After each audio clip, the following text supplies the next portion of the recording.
In this video, we are going to see the summary and analysis of Eden Robinson's The Sasquatch at Home.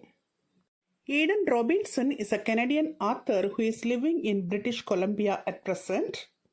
Now let's see the biography of the author. Eden Robinson's original name is Eden Victoria Lena Robinson. She is a Canadian novelist and also a short story writer. She was born on January 19, 1968 in Kitimat, British Columbia. She was educated at the University of Victoria and the University of British Columbia. She is the member of Haisla and Heiltsuk First Nations. She comes from a mixed marriage of Heiltsuk mother and Haisla father, the two matrilineal cultures. Her great-grandfather was an English-born missionary who married a native woman. The British Columbia in which Robinson grew up is infused with the pop culture of America and Europe. Thus, she lives in the mixture of various cultures and traditional practices. She has become one of Canada's first female native writers to gain international attention. She is the internationally acclaimed author of Traplines, Monkey Beach, and Blood Sports. Traplines, her first book, was a collection of short stories published in 1995. Her second book, Monkey Beach, is a novel which was written in the year 2000. It was the first English language novel to be published by a Haisla writer. Her third work of fiction, Blood Sports, was released in 2006. Her first book, Traplines, was a winner of the New York Times Notable Book of the Year, the New York Times Editor's Choice, and Britain's Winifred Holby Memorial Prize. Her second book, Monkey Beach, was nominated for the Scotia Bank Giller Prize and the Governor General's Award for Fiction, and also it was selected as the Globe and Mail's Editor's Choice. Robinson lives in British Columbia and her age is 54 now. Now let's see a brief introduction about the Sasquatch at Home. In March 2010, the Canadian Literature Centre hosted Eden Robinson at the 4th annual Henry Kreisel Lecture. Henry Kreisel was one of the few non-natives in Canada who strongly supported native rights during the 1950s. The Sasquatch at Home is a 3-part Kreisel lecture. In this, Robinson shared an intimate look into the intricacies of family, culture, and place through her talk. In this lecture, she depicts her and her mother's trip to Graceland, the potlatch. It is a community feast in which she and her sister received their Indian names, how her parents first meet in Bella Bella, Waglikla in British Columbia, and a wilderness outing where she and her father tried to get a look at Bigwish, that is the Sasquatch. Bigwish is the Haisla name for Sasquatch. Sasquatch is a large ape-like hairy creature, lives in Monkey Beach.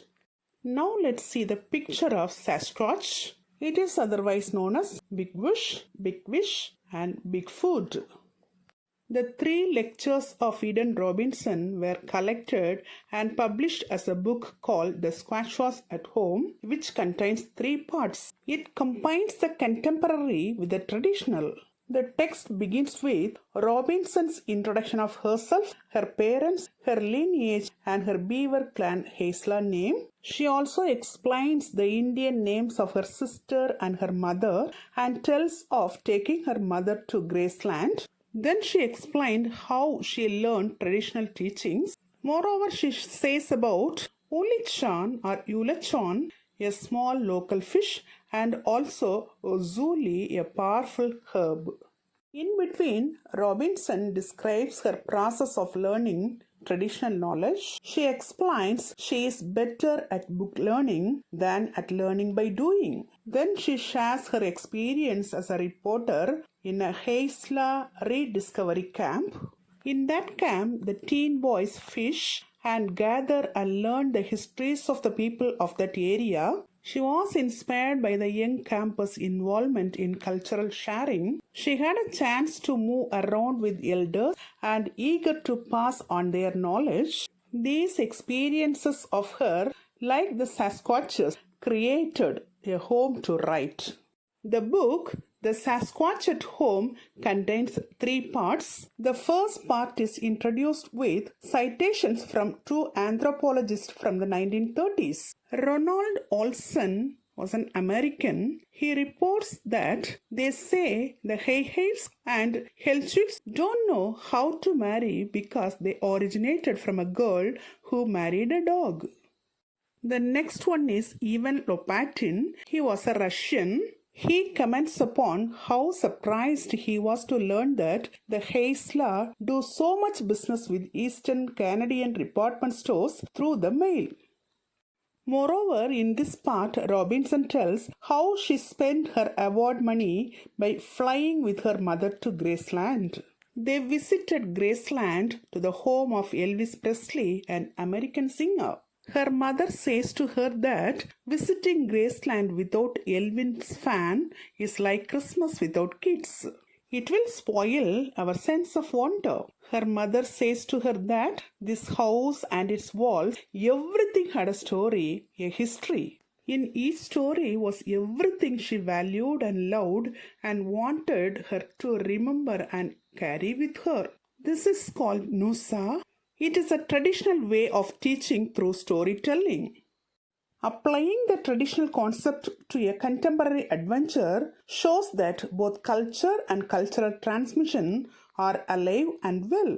This is a model for both curriculum development and cross-cultural communication.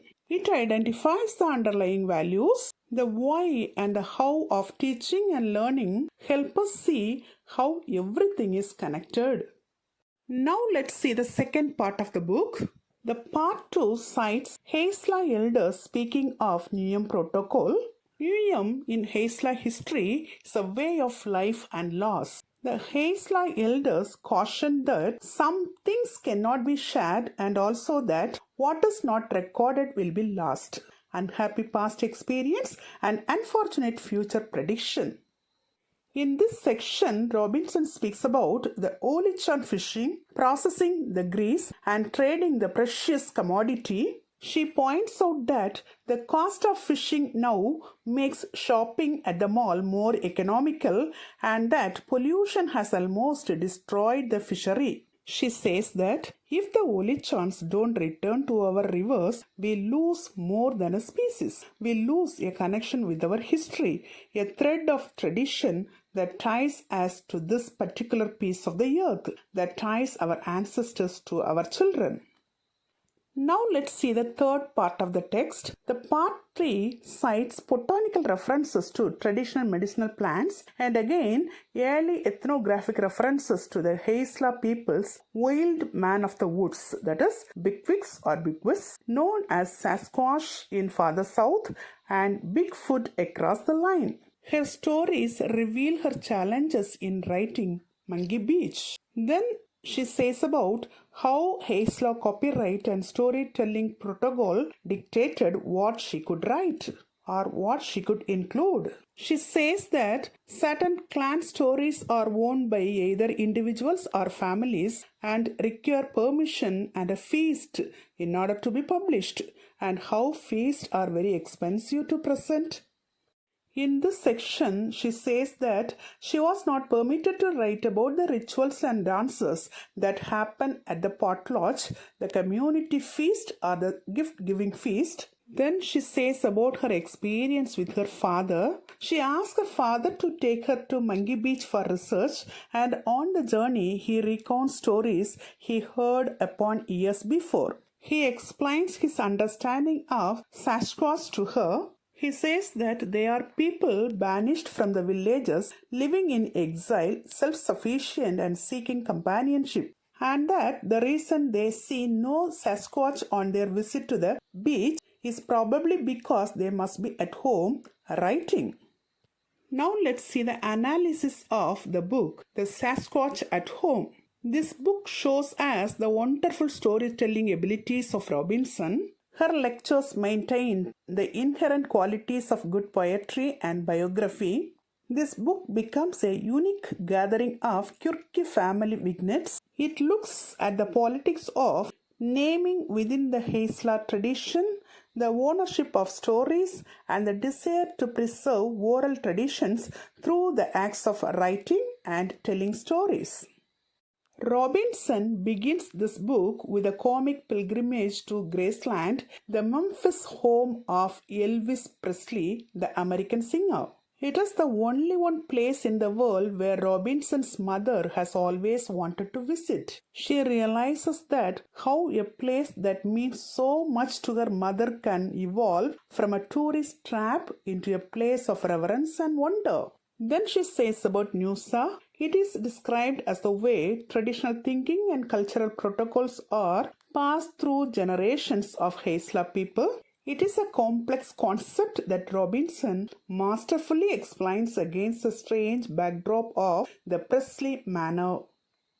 The ability to present complicated cultural elements while remaining inclusive is part of the charm of the small book. Here she says about the depletion of olichans, the local small fish. She highlights this fish to show how tradition on a larger level is becoming lost between generations. Throughout the lectures, Robinson explores the act of conserving tradition through writing while attempting to avoid the apparent betrayal of closely protected family and community stories. She is a writer of family stories, and she says that it is not an easy task to be a writer of family stories. She says that there are always elements that need to be withheld in order to respect the peace of the family and community, and it is the task of the storyteller to decide how far boundaries can be pressed. So, her lectures have an intrinsic withholding quality. She avoids a feeling of us versus them alienation through her use of bright humor and the universality of family stories. She strikes sweetly at the commonality of people rather than narrowing in on cultural differences. The entire book is fast, colloquial, concise, and engaging. The funny parts remain funny. The rendering of landscapes evokes reminiscent and intimate. Here she talks about family, culture, and place. She sees and shows how culture is not something frozen in the past. It embraces shopping, mail order, outboard motors, medicinal plants, poles, and potlatches. It is less a lecture than an extended poem, a love song to a place and people, a celebration of survival of places, names, and humans. In these lectures, she shares tales from her family, her life, and her culture. She brings her own literary ethics to the discussion of the limits of cross-cultural sharing. It is an indigenous nonfiction related to contemporary indigeneity. It conveys a fragile balance between cultural loss and cultural survival. Here, Robinson combines family stories with ethnography to bear witness to both the precarity and resilience of Haisla cultural and ecological survival. She is one of Canada's most provocative and talented writers and also a moral and cultural force. Till now in this video, we have seen the summary and analysis of Eden Robinson's The Sasquatch at Home. Hope you would have understood it very clearly. Thank you for listening.